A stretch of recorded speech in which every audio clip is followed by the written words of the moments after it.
Godina Harargee dhiyaa aanaa Odaa Bultuum Araddaalee hedduu keessatti rakkinni bishaan dhugaatii hammaachaa dhufe. Aanaa Odaa Bultuum Araddaa Gaaleessaa, Gabiiba, Shunqoo fi Bososotti hawaasni bishaan dhugaatii dhabanii rakkoo hamaaf saaxilaman.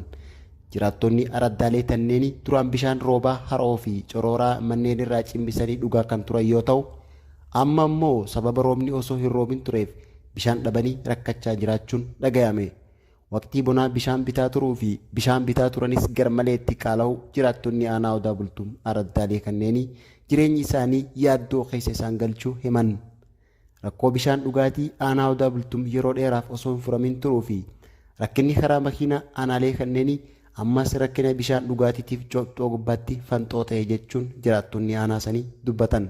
Waqtii bonaa torbaanitti guyyaa lama makiinaan bishaan dhugaatii ummataaf kan dhiyeessu yoo ta'u, bishaan makiinaan dhiyaatu kunis ummata kan waliin geenyee fi bishaanummaan makiinaan dhiyaataa ture sunu sababa ciccituu karaa makiinaa aanaa kanaatiin bishaan yeroo tokko tokko makiinaan dhiyaatuuf sunilleen hafuun hanqinni bishaan dhugaatii jiru amma gara dhabamutti dhufee ja'an jiraattonni Araddaalee sanneeni.